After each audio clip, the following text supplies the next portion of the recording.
Good evening, here's Top News newsletter starting with headlines. Foreign Ministry Cavusoglu's statements confirms that Turkey is main route for terrorists to infiltrate Syria. Army continues large-scale operations in all provinces. Tikrit will be liberated less than a month, Iraqi BM. US-Iran eye progress in next nuclear talks.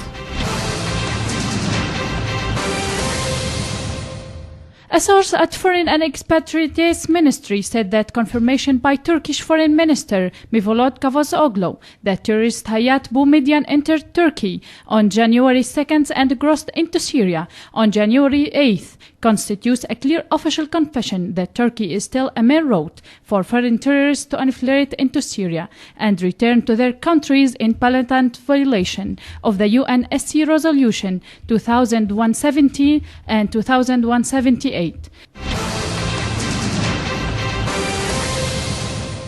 The Syrian government strongly condemned the terrorist attack, offering condolences to the victims' families and wishing the injured a quick recovery, asserting that national unity is the best way to confront terrorism. Worth mentioning that 9 people were killed and more than 35 were injured in 2 terrorist suicide bombings, which targeted a cafe in Jabal Mohsen area in Tripoli, Lebanon.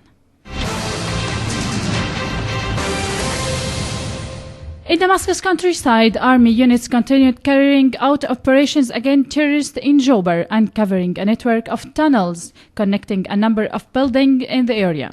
The tunnel network is around 200 meters long, while 2 other tunnels terminated in bases where the terrorists planned their operations, and many terrorists who were holed up in the tunnels were eliminated. In their resort, the army targeted ISIS hideouts and concentrated on the areas of Jibli, Rashidiyeh, Al-Haweka, Rasafa, and Arafai, and Sina Deir ez-Zor city.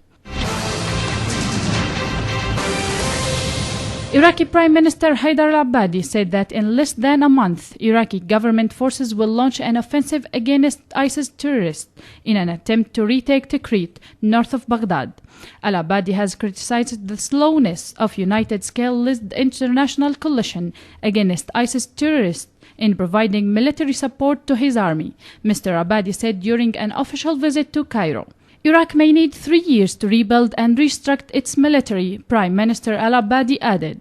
Mr. Abadi said he discussed with Egyptian President Abdel Fattah al-Sisi Iraqi proposals for a peaceful resolution of the conflict in Syria. He said that proposal filled the void that would appear in areas taken back from ISIS militants.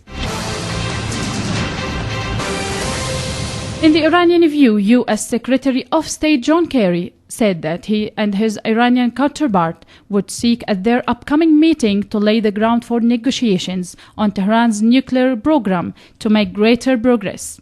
With only 6 weeks before the next deadline in the negotiations, Secretary of State John Kerry will meet with Iranian Foreign Minister Mohammad Jawad Zarif in the Swiss capital, and the U.S. and Iranian negotiations teams will meet Thursday through Saturday, and on Sunday diplomats from all 7 countries involved in the negotiations will hold a final session, Tribune News Services reports, and the 2 foreign ministers will discuss guidance for the negotiation teams, which will meet in the Swiss city from January 18th, seeking to reach the deal before the end of June, a senior State Department official said.